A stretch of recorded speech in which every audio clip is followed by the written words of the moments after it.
Welcome back, guys. Now we are starting with the warehousing part of this chapter 4 business services. हम आज तक तो ये पढ़ते आए हैं कि वेयर हाउसिंग का मतलब क्या होता है, वेयर हाउसिंग किस लिए ज़रूरी होती है. But in this chapter we will be gonna studying about the type of warehousing. Warehousing किस किस तरीके की हमारे पास होती है, राइट.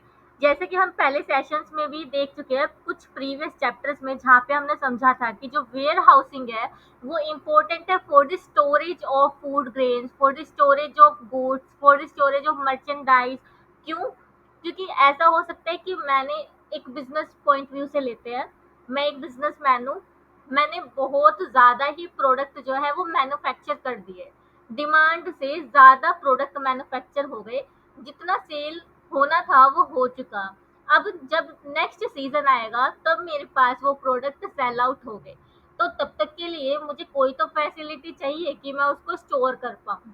कुछ बिजनेसमैन के पास अपने खुद के गोडाउन्स होते हैं, कुछ किराए पे लेते हैं स्टोर करने के लिए अपने प्रोडक्ट्स को, अपनी इन्वेंट्री को, सो दैट जब भी नेक्स्ट अवेलेबल सीजन होगा वो अपने प्रोडक्ट को निकाल पाए, राइट. और ये प्राइस स्टेबलाइजेशन के काम भी आता है. फॉर एग्जांपल, कभी कभी ऐसा होता है कि जो प्रोडक्ट का रेट है वो मार्केट में काफ़ी हाइक हो जाता है, काफ़ी ज़्यादा हाई प्राइस हो जाता है, but because due to we have surplus product हम अपने प्रोडक्ट को वेयर हाउस से मार्केट में उतार देते हैं, सो दैट जो प्राइस है वो स्टेबलाइज हो जाता है, प्राइस अपने ओरिजिनल वैल्यू पे वापस आ जाता है. ठीक है. देन वी हैव, अब भारतीय किसान का तो आपको पता ही है. भारतीय किसान इतनी मेहनत करता है, इतने महीनों की मेहनत के बाद वो फसल उगाता है, उसकी कटाई करता है, देन बदले में उसे क्या मिलता है कि उसकी फसल खराब हो गई. क्यों खराब हो गई? क्योंकि उसके पास स्टोरेज के लिए फैसिलिटी ही नहीं थी, उसकी जो क्रॉप्स है वो क्या हो गई, खराब हो गई, उसको खराब क्रॉप का पैसा नहीं मिलने वाला. इसके चलते हमने देखा भी है कि जो हमारा भारतीय किसान है वो सुसाइड तक कर लेता है. तो इतना हमने अपने प्रीवियस सेशंस में पढ़ा था. अब थोड़ा हम इसे इस चैप्टर में पढ़ते हैं जो कि एडवांस लेवल है of what we have studied previously. Storage has always been an important aspect of economic development.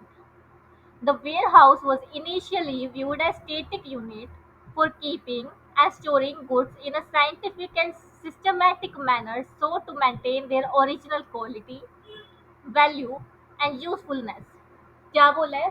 जो वेयर हाउस है पहले हम सिर्फ इन्हें इस पॉइंट व्यू से देखते थे कि हमें अपना सामान स्टोर करना है.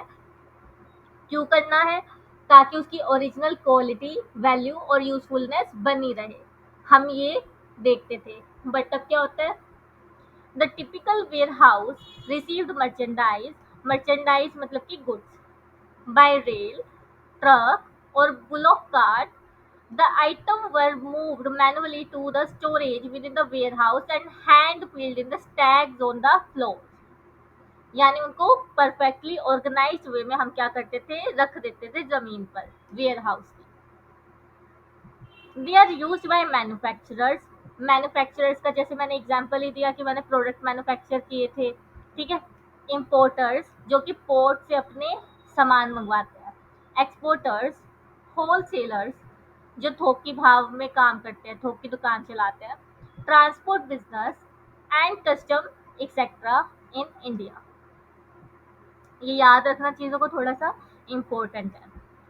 Today's warehouse have ceased to be a mere storage. अब जो आज के वेयर हाउसेज है उनका सिर्फ और सिर्फ स्टोरेज का काम नहीं है, वो हमें और भी बहुत सारी फैसिलिटी अवेलेबल कराते हैं, जैसे service provider and have really become logistical service provider. यानी डिस्ट्रीब्यूशन में भी वो हमारा हेल्प करते हैं इन अ कॉस्ट एफिशिएंट मैनर. कैसे? That is making available the right quantity eight right place in the right time and in a right physical form at the right cost. जैसे अब तुम्हारा जो ब्लिंकिट है, ब्लिंकिट में क्या होता है कि डिलीवरी विद इन 10 मिनट्स. अब 10 मिनट्स में कैसे होती है डिलीवरी? उनके जो सीक्रेट वेयर हाउसेज होते हैं जो कि दुनिया को नहीं पता होते कि तुम्हें पता है एक घर का भी वो घर को भी वेयर हाउस के जैसे यूज कर सकते हैं, मतलब उसकी इंफ्रास्ट्रक्चर वेयर हाउस जैसे नहीं है, वो एक्चुअली में वेयर हाउस है, बट वो घर के जैसे दिखते हैं। क्यों? क्योंकि लोगों को नहीं पता होना चाहिए कि जो ब्लिंकिट है वो 10 मिनट डिलीवरी कैसे मैनेज कर पा रहा है। तो 10 मिनट डिलीवरी मैनेज करने का मतलब है उसके पास जगह जगह स्टोरेज है, जगह जगह वेयर हाउस है, जिसका वो क्या देता है, रेंट देता है। तो आपका जो वेयर हाउस है वो राइट प्लेस पे होना चाहिए, जहाँ पर कस्टमर है, राइट टाइम पे होना चाहिए और राइट कॉस्ट पे होना चाहिए। ठीक है? अभी ऐसा भी होता है ना, फ्री ऑफ डिलीवरी कॉस्ट भी देते हैं हम, तो वो तभी हो पाता है जब कस्टमर आपके आस-पास होता है। और उसके बाद है modern warehouse are automated. Modern warehouse कैसे होता है? ऑटोमेटेड होते हैं with automatic conveyors, computer operated crane, यानी सब कुछ टेक्नोलॉजी ड्रिवन होता है, एआई बेस्ड होता है, and forklift for moving goods and also usage of logistic automation software for warehouse management. यानी जो काम हम मैनुअली कर रहे थे पहले, वेयर हाउस में चेकआउट भी इलेक्ट्रॉनिकली होगा, देन आपकी गुड्स जो है वो हैवी मशीन्स वेयर हाउस में लेके जाने वाली है।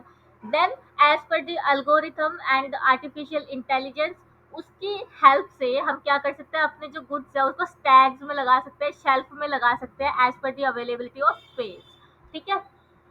तो ये अपना इंट्रोडक्शन पार्ट था वेयर हाउस का, और ये तुम्हें प्रॉपरली याद होना चाहिए। ठीक है? क्योंकि इसमें एक भी बात ऐसी नहीं है कि जो इन्होंने एक्स्ट्रा दी है या फिर तुम्हें बिल्कुल लेमन टर्म में समझाने के लिए कुछ बताया हो। यहाँ पे हर एक पैराग्राफ बहुत ज्यादा इंपॉर्टेंट है। ठीक है? तो इसी चीज को मैं टेक्स्ट में लिखवा देती हूँ कि समरी फॉर्म में, कि पहले पैरा में क्या है, सेकंड में क्या है, थर्ड में क्या है, फोर्थ में क्या है। तो यहाँ पे क्या आएगा, static unit for storing goods. ठीक है? ये क्या है, एक स्टेटिक यूनिट की जैसे हम इसको देखते थे, फॉर स्टोरिंग गुड्स। और किस लिए? टू मेंटेन, पहला original value, original quality, value नहीं क्वालिटी, देन उसके बाद ओरिजिनल वैल्यू, देन यूजफुलनेस।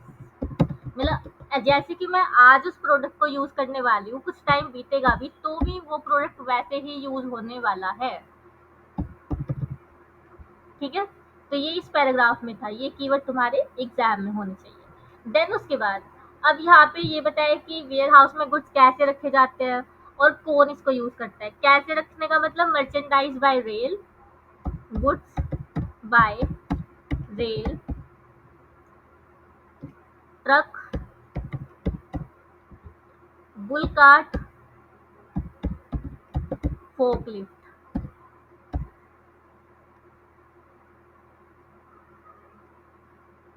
ठीक है?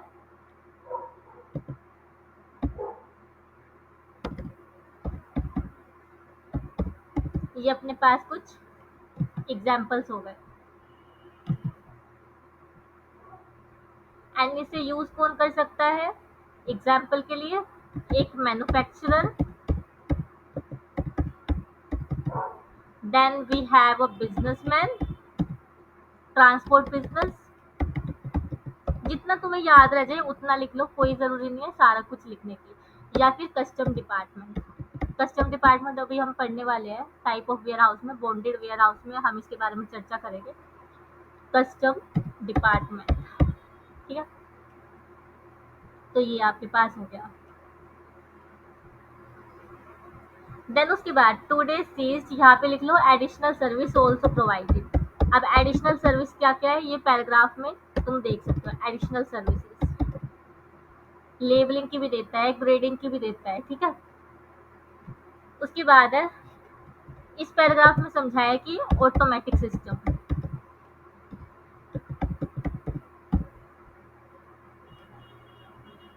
ये अपना इंट्रोडक्शन हो गया। इंट्रोडक्शन में जो हमें माइंड मैपिंग बनानी है वो क्या रहने वाली है, कि जो वेयर हाउसिंग है वो स्टैटिक प्लेस है जहाँ पे हम कुछ को स्टोर करते हैं। किस लिए? ओरिजिनल वैल्यू मेंटेन करने के लिए, यूजफुलनेस बढ़ाने के लिए, जो उसकी यूजफुलनेस अभी है वही उसके बाद में रहे, प्लस सही क्वालिटी हो। ठीक है? फिर उसके बाद वेयर हाउस में जो सामान है वो कैसे डाला जाता है, रेल के द्वारा, ट्रक के द्वारा, बुल कार्ट के द्वारा, फोर्क लिफ्ट के द्वारा। ठीक है? और उसके बाद कौन यूज करता है, मैन्युफैक्चरर भी यूज कर सकता है, ट्रांसपोर्टर भी यूज कर सकता है, कस्टम डिपार्टमेंट भी यूज कर सकता है। फिर उसके बाद हमने ये देखा कि ये सिर्फ हमें स्टोरेज की सर्विसेज नहीं देता है, ये हमें और भी बहुत सारी सर्विसेज देता है कॉस्ट इफेक्टिव मैनर में। देन उसके बाद जो वेयर हाउसेज है, आज के जो मॉडर्न वेयर हाउस है वो कैसे हो गया, टेक्नोलॉजी ड्रिवन हो गया, ऑटोमेटिक सिस्टम है वहाँ पे, ये हमें ध्यान रखना है। अब हम टाइप्स ऑफ वेयर हाउस पढ़ने वाले हैं। तो टाइप्स ऑफ वेयर हाउस में अगर तुम बुक में देखोगे तो देखो कितना बड़ा पैराग्राफ लिखा है। Then we have another para for public warehouse, then we have bonded warehouse, then we have government warehouse, then we have cooperative warehouse. अब आई थिंक आप बुक को देख के तो नहीं पढ़ना चाहोगे, हम बुक पे वापस आएंगे, बट पहले हम किस पे जाने वाले हैं, हमारी प्यारी सी टेबल पे। इस टेबल में आपको वन बर्ड आई व्यू मिल जाएगा। यहाँ से अगेन, जैसे मैंने पिछले सेशन में आपके लिए क्या लिया था, टेलीकॉम सर्विसेज ली थी, उसी तरीके से मैं आपके लिए टाइप ऑफ वेयर हाउसेज ले रही हूँ, सो डेट आपको इनका साथ के साथ डिफरेंस भी समझ आ जाए और अच्छे फॉर्मेटेड ड्राफ्टेड वे में आपको याद भी रह जाए। जो चीज़ आपको, ये ह्यूमन टेंडेंसी है, जो चीज़ आपको बहुत अच्छी लगती है ना, वो चीज़ आपकी आंखों और दिमाग में बस जाती है। तो अगर आप इसको टेबल फॉर्म में पढ़ोगे, ऑर्गेनाइज वे में पढ़ोगे, तो आपको ज़्यादा याद रहेगा। तो हम आई थिंक अब स्टार्ट कर सकते हैं, राइट। तो सबसे पहले वेयर हाउसेज हमारे पास कितने तरीके के हैं, एक हो गया मेरे पास private warehouse, then we have public, then we have bonded, bonded में हम कस्टम के बारे में पढ़ेंगे थोड़ा सा, then we have government warehouse and then we have cooperative warehouse. अब प्राइवेट वेयर हाउस में क्या होता है, वन बाय वन हम वर्टिकल वे में चलेंगे, हॉरिजॉन्टल तो तुम खुद भी देख सकते हो, ठीक है। प्राइवेट वेयर हाउस के बारे में पढ़ते हैं। अब जो प्राइवेट वेयर हाउस है, नाम से पता चल रहा है कि मेरा बिजनेस है, मेरा खुद का वेयर हाउस होगा, और मेरा खुद का वेयर हाउस है तो उसमें सामान भी कौन डाल सकता है, सिर्फ और सिर्फ अंजलि जैन डाल सकती है, सिर्फ और सिर्फ मैं डाल पाऊंगी, ठीक है। तो यहाँ पे देखते हैं ओनरशिप में क्या लिखा है, प्राइवेट वेयर हाउस में owned and operated by the manufacturer, wholesaler और trader for their own goods. Main word क्या है यहाँ पे, ओन गुड्स है। फिर पर्पस क्या रहता है, अब वेयर हाउस किस लिए बनाया है, स्टोर करने के लिए गुड्स को।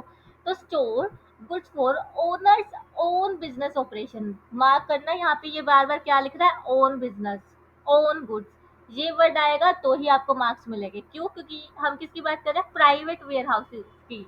ये मेरा वेयर हाउस है, ये पब्लिक वेयर हाउस नहीं है कि कोई भी आएगा अपना सामान फेंक के जाएगा, नो। एक्सेस यूसेज, यानी कौन इसको एक्सेस कर सकता है, only restricted to business owner. जिसका वेयर हाउस है सिर्फ और सिर्फ वही इस वेयर हाउस में एंटर कर सकता है, सिर्फ और सिर्फ वही अपने गुड्स को डाल सकता है इस वेयर हाउस में। एक्सेस एंड यूसेज में क्या आ जाएगा, restricted to the owners business only. मेरा फैशन का बिजनेस है, मेरा ब्रांड है, सी अंजलि जैन का ब्रांड है, तो वहां पे सिर्फ और सिर्फ वेयर हाउस में मेरा ब्रांड जाएगा, और किसी भी बिजनेसमैन के कोई भी गुड्स मेरे वेयर हाउस में नहीं आएंगे। एक केस हो सकता है जहाँ पे आए, कहा, जब मैंने खुद ही बोला हो कि जो मेरा वेयर हाउस है ना, वो आपको रेंटिंग और स्टोरेज सर्विसेज की फैसिलिटी देता है कि अदर बिजनेसमैन, देखो मेरा वेयर हाउस बहुत बड़ा है, मैंने काफी पैसे लगाए थे, बहुत बड़े स्पेस में मैंने इसको खरीदा हुआ है, काफी ज्यादा एरिया है, मेरा सामान तो आ चुका है, एक काम करो तुम भी रख सकते हो, बट मुझे क्या दे देना, चार्जेस दे देना। फ्री में तो मैं उनको भी नहीं दूंगी ना स्पेस, बिजनेस में स्पेस बहुत मैटर करता है, ठीक है। फिर है regulation, no special license required. कोई, अगर मैं अपने घर में हूँ, मैं अपने घर में पढ़ूँ, मैं अपने घर में खेलूँ, मैं कुछ भी करूँ, क्या मुझे उसके लिए लाइसेंस की जरूरत है, नहीं है। इसी तरीके से जो अपना बिजनेस है, बिजनेस के अंदर ही मैंने वेयर हाउस खोला हुआ है, अपने नाम पे खोला हुआ है, तो मुझे वहां पे वेयर हाउस चलाने की कोई भी लाइसेंस की जरूरत नहीं है। बट हाँ, अगर वेयर हाउस से रिलेटेड कुछ रूल्स एंड रेगुलेशन है, that we need to follow. No special license required, subject to general business laws. फिर उसके बाद है cost, high initial investment but lower running cost for the owner. इसका क्या मतलब है, स्टार्टिंग में इंफ्रास्ट्रक्चर बिल्ड करने के लिए, वेयर हाउस की बिल्डिंग खड़ी करने के लिए, उसमें शेल्फ लगवाने के लिए, उसमें स्टाफ रखने के लिए, उसमें गार्ड रखने के लिए हमें क्या चाहिए रहेगी, पैसा चाहिए रहेगा, कैपिटल इन्वेस्टमेंट हमको करनी पड़ेगी। बट एक बार अगर हम कर देते हैं तो हम बाहर किराया देने से बच जाएंगे। हमारा जो सामान है, हो सकता है हम कस्टमर ऑर्डर के हिसाब से चलते हैं कि जैसे कस्टमर बोलेगा वैसे बना देंगे, बट वो कस्टमर रेगुलर हो गया। हमें पता है वो आने वाले दिनों में मुझसे ही सामान खरीदने वाला है, तो मैं पहले से मैन्युफैक्चर करके रखूंगी, बट रखूँ कहाँ? हाँ, मैन्युफैक्चर तो मैं कर लूंगी, बट रखूँ कहाँ? तो मेरे पास पहले से वेयर हाउस होगा, मैंने उसमें पैसे लगा रखे, तो मैं उसमें डाल दूंगी। ठीक है, तो मुझे बाहर किराया नहीं देना पड़ेगा। खर्चा, इकोनॉमिक्स में तुमने नोशनल सेविंग के बारे में सुना होगा। खर्चा ना करना is also saving to us. ठीक है, वही वाली बात है। इसका एग्जाम्पल क्या है? Companies own warehouse near factory. Company की फैक्ट्री के पास ही क्या है? उसका गोडाउन है, वेयर हाउस है। तो प्राइवेट वेयर हाउस, यहाँ से आपको इजीली समझ आ गया होगा। अगर बुक में कुछ और टर्मिनोलॉजी होगी, हम उसको भी समझेंगे, बट पहले हम इसको थोड़ा समरी वे में, थोड़े अच्छे वे में समझ लेते हैं। Then we have public warehouse. अब पब्लिक वेयर हाउस नाम से पता चल रहा है प्राइवेट से उल्टा ही होगा, यहाँ पे कोई भी आएगा अपने सामान को फेंक के जाएगा। ठीक है, और इसमें कुछ नॉमिनल चार्जेस भी हमें लगने वाले हैं। फिर owned by the individuals, company और organisation, available for use by the general public. इसमें मैं भी अपना सामान जाके रखवा सकती हूँ। Store goods for various customer on the payment of rent. मैंने बताया ना कि जो जो यहाँ पे जाएगा अपना सामान रखने, मैं कौन हो गई? इसकी कस्टमर हो गई, और मुझे क्या देना पड़ेगा? रेंट। एक्सेस कौन है? ओपन फॉर एनी इंडिविजुअल और business on the rental basis. पैसे दोगे तो सबके लिए अवेलेबल है। ठीक है, वो वाली बात है। देन उसके बाद regulation, must comply with the regulation for the public warehouse. Public warehouses में बहुत सारी रेगुलेशंस होती है, वो हमें क्या करनी पड़ेगी? फॉलो करनी पड़ेगी। अब रेगुलेशंस क्या क्या होती है वो अपने सिलेबस में नहीं है, तो I am not going into that. Cost क्या होगी? No ownership cost for the user, pay storage rent. मतलब कि जब वेयर हाउस मेरा है ही नहीं, मुझे सिर्फ रेंट देना है, तो मैंने थोड़ी बिल्डिंग खड़ी करने के लिए वेयर हाउस की पैसे लगाया होगा? नहीं। तो मेरी इनिशियल इन्वेस्टमेंट कुछ भी नहीं लगने वाली। एग्जाम्पल क्या रहेगा? Large logistic firm warehouse renting space to many company. जैसे मैंने प्राइवेट वाले में बताया था ना तुम्हें कि चलो ठीक है, मेरे पास सरप्लस स्पेस है, आप ले लो, किराया दे देना, वही वाली बात है। और हो सकता है कि जो मेरी कंपनी है ना, वो स्पेशली बनी ही इस बिजनेस मॉडल पे है कि मुझे लोगों को वेयर हाउस फैसिलिटी प्रोवाइड करनी है। तो वो मेरा बिजनेस है, तो वहाँ पे मैं उनसे रेंट कलेक्ट करती रहूंगी, और उस रेंट कलेक्शन से मैं अपने वेयर हाउस की क्या करती रहूंगी? रिपेयर एंड मेंटेनेंस करती रहूंगी, मैनेज करती रहूंगी उसके सारे स्टाफ सैलरीज को, रेगुलर खर्चों को। ठीक है, तो यहाँ पे private and public warehouse आपको अच्छे से समझ आ गए होंगे। Now we are starting with bonded warehouse. अब बॉन्डेड वेयर हाउस से पहले मैं तुम्हें लेके चलना चाहूंगी इम्पोर्ट पे। क्या होता है इम्पोर्ट एक्सपोर्ट? ठीक है, हमारी जो गवर्नमेंट है उसने ग्लोबलाइजेशन को काफी ज्यादा प्रमोट किया हुआ है, तो हमारे जो भारतीय नागरिक है वो इंटरनेशनल गुड्स को मंगवा सकते हैं, एंड अपने इंडियन गुड्स को भी एक्सपोर्ट कर सकते हैं टू दी ओवरसीज मार्केट। तो यहाँ पे हमारा जो इंडियन पोर्ट है ये मेनली किससे होता है? सी रूट से होता है। ठीक है, mark my words, sea route, ocean के थ्रू होगा जो भी होगा। यहाँ पे जैसे मुंबई पोर्ट है, बांद्रा पोर्ट है, उधर से होगा ये काम। तो यहाँ पे क्या होता है, और यहाँ हमें कस्टम एक्ट फॉलो करना होता है, और मैंने एज अ सी ए फाइनल में कस्टम एक्ट पढ़ा हुआ है। वहाँ पे हम इसके न्यूमेरिकल देखते हैं, बट वो बात अलग है कि यहाँ पे तुम्हारे बिजनेस में इसको थियोरी पर्सपेक्टिव से दिया हुआ है, वहाँ हम इसको न्यूमेरिकली देखते हैं। तो इतना तो विश्वास रखना कि जो भी मैं तुम्हें बताने वाली हूँ, मैं खुद उस एग्जाम्स को पास करके यहाँ पे पढ़ाने आई हूँ तुम्हें। ठीक है, तो अब बॉन्डेड वेयर हाउस के बारे में पढ़ते हैं। Licensed bye the government. अब जो ये बॉन्डेड वेयर हाउस है ना, ये मैंडेटरी, इनको क्या करना पड़ता है? लाइसेंस लेना पड़ता है गवर्नमेंट से। If you don't have license, you can't operate warehouse as bonded. ठीक है, licensed by government, owned by public और private agencies। गवर्नमेंट लाइसेंस देगी, ये प्राइवेट भी हो सकता है, पब्लिक भी हो सकता है, but the mandatory thing is, important thing is कि आपके पास गवर्नमेंट से इसको ऑपरेट करने का क्या होना चाहिए? लाइसेंस होना चाहिए। Store imported goods until custom duty is paid. अब ये क्या करते हैं? इम्पोर्टेड गुड्स को रखते हैं, यानी बाहर से लाए हुए गुड्स को ये क्या करते हैं? स्टोर करते हैं। और उस गुड्स को अपने वेयर हाउस से तब तक नहीं निकालने देंगे जब तक कि आप कस्टम ड्यूटी ना दे दो। अब कस्टम ड्यूटी क्या होती है? देखो, रेंट वेयर हाउस का अलग चलता रहेगा, वो वेयर हाउस का ओनर लेने वाला है, लेकिन जो कस्टम ड्यूटी है ना, वो लाइक अ टैक्स है। जैसे गुड्स एंड सर्विसेज टैक्स होता है, ऐसे ही हमारे पास कस्टम ड्यूटी होती है जो कि हमें गवर्नमेंट को पे करनी होती है। ठीक है, it's not a rent, it's a tax. क्या है ये? टैक्स है, जो कि हमें गवर्नमेंट को देना पड़ता है उस वैल्यू पे जो कि हमने इंपोर्ट किया अपना विदेश से। ठीक है, थोड़ा सा समझ आया होगा, बट मैं इसमें बहुत ज़्यादा डीप डाइव नहीं करना चाहती क्योंकि तुम्हारे सिलेबस में नहीं है। बस हाँ, क्योंकि मैंने पढ़ा हुआ है, मैं तुम्हें थोड़ा प्रैक्टिकली समझाने की कोशिश कर रही हूँ कि जो ये कस्टम ड्यूटी है वो चार्जेस होते हैं, but not in the form of rent, ये in the form of tax हमें गवर्नमेंट को पे करने होते हैं। ठीक है, अब एक्सेस एंड यूसेज यानी कौन इसको एक्सेस कर सकता है? इंपोर्टर भी कर सकते हैं, एक्सपोर्टर भी कर सकते हैं। importer and exporter can use them for the bonded goods। bonded goods मतलब कि ऐसे गुड्स जिसपे कि अभी ड्यूटी पे करना बाकी है, जिसपे हमें टैक्स देना बाकी है। सॉरी। और रेगुलेशन, रेगुलेशन में अब हमें इसमें कस्टम एक्ट की रेगुलेशन को फॉलो करना पड़ता है। ठीक है, must follow the custom regulation and licensing requirement.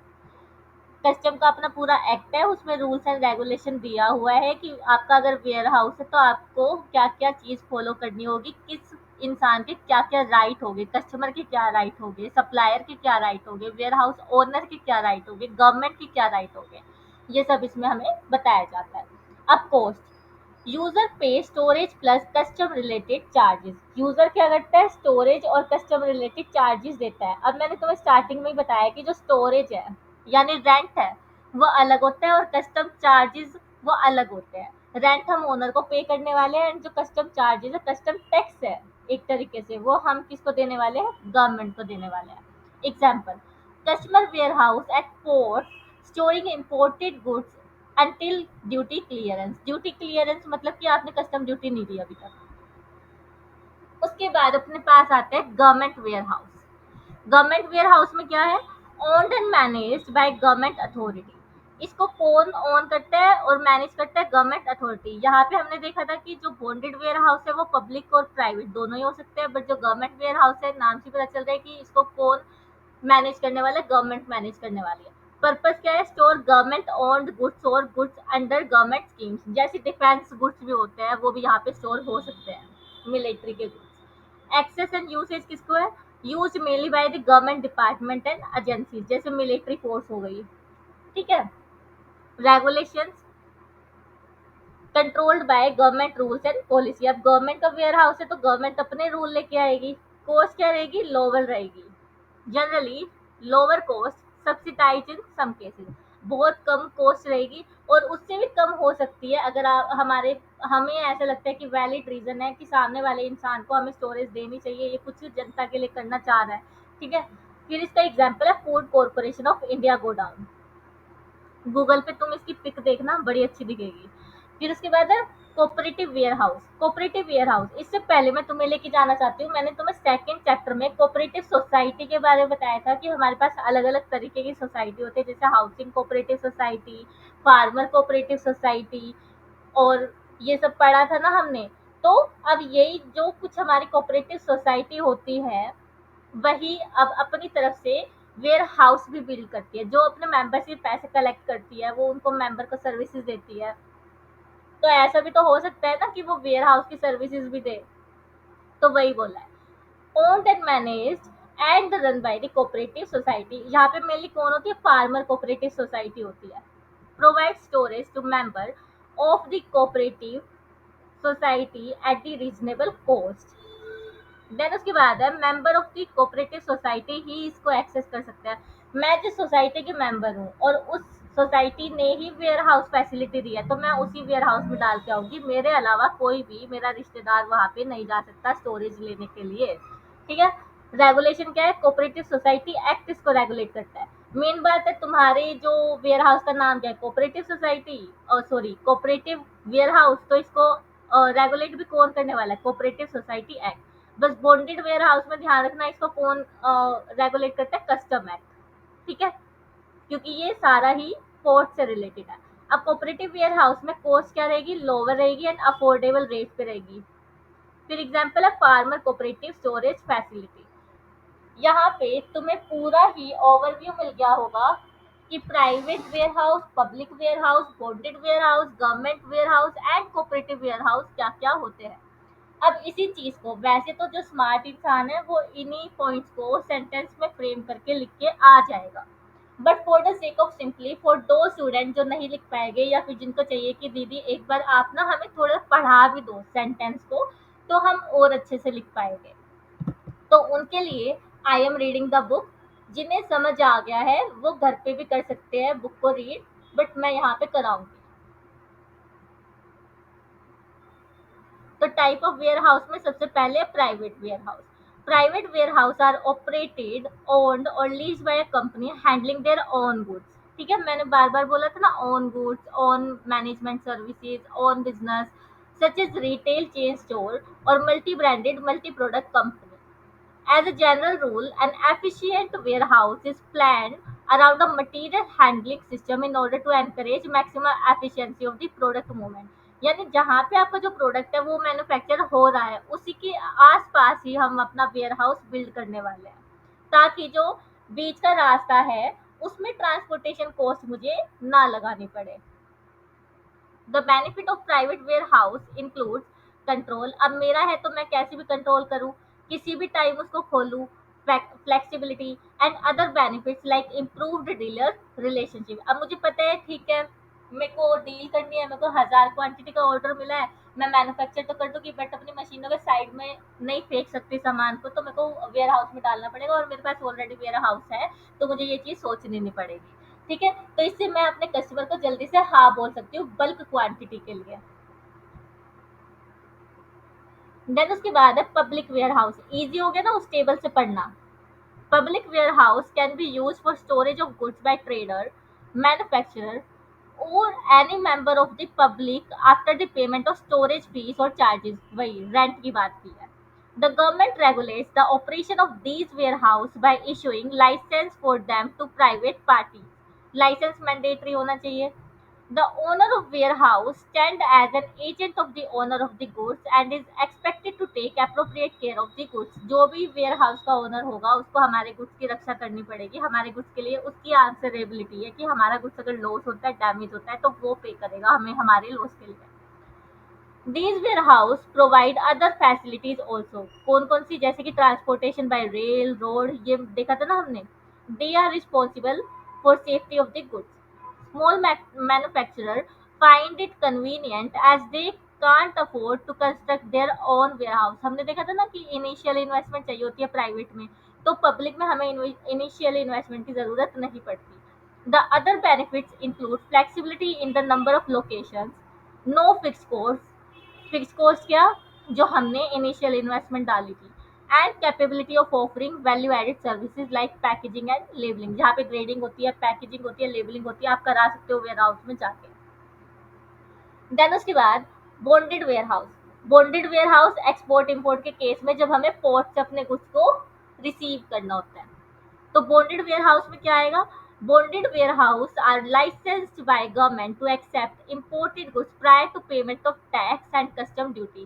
Tax कौन सा हो गया, आईजीएसटी हो गया, integrated goods and services tax, IGST हो जाएगा। These are goods which are imported from other countries। अब हमने देखा है, अगर तुम्हें पता हो तो हमारा जो जीएसटी है वो 3 सेगमेंट में बाइफरकेट है। एक सीजीएसटी होता है, एसजीएसटी होता है और आईजीएसटी होता है। सीजीएसटी और एसजीएसटी कब लगते हैं, जब विद इन स्टेट हम गुड्स को मूव कर रहे हैं, यानी दिल्ली टू दिल्ली। आईजीएसटी कब लगेगा, जब हम इंटर स्टेट मूव कर रहे हैं गुड्स को, यानी कि दिल्ली टू राजस्थान या फिर दिल्ली टू यूएसए, तो क्या लगेगा, आईजीएसटी लगेगा। और यहाँ पे हम जो टैक्स की पेमेंट ऑफ टैक्स की बात कर रहे हैं वो कौन सा है, आईजीएसटी का। ठीक है, यहाँ मैं लिखवा भी देती हूँ अगर किसी को नॉलेज चाहिए तो। यहाँ पे हम किसकी बात कर रहे हैं, आईजीएसटी की। ये इंटर स्टेट और इंटरनेशनल बाउंड्रीज गुड्स का जो मूवमेंट होता है उस पे लगता है। ठीक है, और सीजीएसटी एसजीएसटी अपने विद इन स्टेट लगता है, दिल्ली टू दिल्ली, मुंबई टू मुंबई, ठीक है, इस तरीके से। Importers are not permitted to remove goods from the dock or the airport till custom duty is paid। यानी जब तक आप ड्यूटी नहीं दोगे, जब तक गवर्नमेंट को पैसा नहीं भरोगे, तब तक आपका गुड्स को हम लेने नहीं। तो हम कहाँ पे थे कि जो जब तक हम कस्टम ड्यूटी पे नहीं करेंगे तब तक गवर्नमेंट हमको हमारे गुड्स लेने नहीं देगा। At times importer are not in a position to pay the duties in full. ऐसा भी हो सकता है कि जो इम्पोर्टर है उसको हैवी ड्यूटी देनी हो और वो देने के लायक नहीं है, तो क्या होता है, और does not require all the goods immediately, या फिर वो गुड्स जो है इमीडिएटली नहीं रखना चाहता, उसको खुद भी अपने वेयर हाउस में पहले स्पेस बनाना है, ठीक है। The goods are kept in bonded warehouse by the custom authority till the custom duty is paid. These goods are said to be in bond. Bond में क्यों? क्योंकि इन पे ड्यूटी पे नहीं हुई है। These warehouses have facility for branding, packaging, grading, blending. ये facilities है कुछ। फिर उसके बाद importer may bring their buyer for inspection. Importer जो है अपने बायर को लेके आ सकता है इंस्पेक्शन के लिए कि देखो जी, आओ जी, देखो मेरा गुड्स जो है वो कितना अच्छा है, या फिर and repackage them according to their requirement. Thus it facilitate marketing of goods. Marketing of goods में फैसिलिटेट करता है। Goods can be removed in part as and when required. ऐसा जरूरी नहीं है कि आपने 100 क्वांटिटी मंगवाई थी तो 100 की 100 ही आपको वापस लेके जानी है। आप उसमें से 20 निकाल लो, फिर 30 निकाल लो, ठीक है, फिर 20 निकाल लो, इस तरीके से आप कर सकते हो by the importer and the buyer. And import duty can be paid in installment. अब जैसे जैसे आप गुड्स निकालते जाओगे वैसे वैसे आप इंस्टॉलमेंट में हमें पे करते रहना। The importer need not to block fund for payment of import duty before the goods are sold और यूज। ऐसा जरूरी नहीं है कि जब तक आपके गुड्स नहीं बिके उससे पहले ही आप ड्यूटी पे कर दो। जैसे जैसे आपके गुड्स बिकते रहे वैसे वैसे आप हमें ड्यूटी पे करते रहो। Even if he wishes to export the goods kept in bonded warehouse he may do so without payment of custom duty। इसका क्या मतलब है? जैसे मान लो वेयर हाउस में मैंने इंपोर्ट किए थे यूएसए से। अब मेरी जो रिक्वायरमेंट थी यूएसए से मुझे म्यांमार में भेजने थे, तो अब मैं क्या करूँगी, यूएसए से म्यांमार भेजूंगी तो यहाँ पे मेरे जो गुड्स है वो इंडिया में तो कंज्यूम होने ही नहीं है। अगर गुड्स इंडिया में यूज होते ना तो मैं कस्टम ड्यूटी दे देती, बट मैंने जो गुड्स है वो यूएसए से म्यांमार भेजने के लिए मंगवाए हैं, तो यहाँ पे इंडिया में जब यूज ही नहीं हो रहे तो मैं कस्टम ड्यूटी गवर्नमेंट को पे क्यों करूँ, ठीक है। Thus bonded warehouses facilitate interport trade also। interport trade मतलब कि एक पोर्ट से दूसरे पोर्ट तक मुझे ट्रांसफर करना है कुछ तो वहां पे मुझे कस्टम ड्यूटी नहीं देनी पड़ेगी। देन उसके बाद है यहाँ पे अपना बॉन्डेड वेयर हाउस खत्म हो जाता है। Now we are covering the government warehouse. अब देखो टेबल में हमने कितना अच्छे से पढ़ा था, वही चीज पढ़ रहे हैं, बस मैं ये बात जरूर कहूंगी कि जो हमारा बॉन्डेड वेयर हाउस है ना वो तुम बुक से पक्का पक्का रीड करने वाले हो, ठीक है, क्योंकि इसमें बहुत सारी ऐसी बातें हैं जो कि मैंने यहाँ पे न्यू समझाई है तुम्हें, तो ये तुम्हें यहाँ से जरूर कवर करना है। और बाकी तुम मेरी टेबल से देख सकते हो, कोई दिक्कत नहीं है, उसमें कुछ भी ऐसा नहीं है जो छूट गया, ठीक है। अब गवर्नमेंट वेयर हाउस की बात करते हैं। These warehouse are fully owned and manage by the government. यही हमने फर्स्ट लाइन पढ़ी थी टेबल में। The government manages them through organisation setup in the public sector, जैसे कि food corporation of India, state trading corporation and central warehouse corporation. मैंने अपने example में टेबल में फूड कॉरपोरेशन ऑफ इंडिया लिया था, यहाँ 2 और दिए, जितने तुम्हें याद रह जाए उतने लिख देना। Then we have cooperative warehouse. Cooperative warehouse में क्या है, some marketing cooperative society or agricultural cooperative society have set up their own warehouse for member for their cooperative society। आए समझ? आई थिंक जिस बच्चे ने मेरे साथ टेबल को बहुत अच्छे से रीड किया है वो उसको इस बुक से पढ़ने में डिफिकल्टी नहीं आएगी। कुछ चीज़ें हमारे पास बॉन्डेड वेयर हाउस में एक्स्ट्रा थी जो कि मैं बुक से पढ़ाते हुए तुम्हें साथ साथ समझा चुकी हूँ, तो आई थिंक अब आपको इसमें भी कोई दिक्कत नहीं आने वाली, ऐसा मेरा मानना है और ऐसा मैं मानूंगी अगर तुम मुझसे डाउट नहीं पूछोगे तो, ठीक है। And in the last session जो कि अपने चैप्टर का भी लास्ट ही रहने वाला है, हम फंक्शन ऑफ वेयर हाउसिंग पढ़ेंगे, ठीक है। वेयर हाउसिंग के फंक्शन पढ़ते के साथ अपना पूरा ही चैप्टर क्या हो जाएगा, फिनिश हो जाएगा। Have a good day.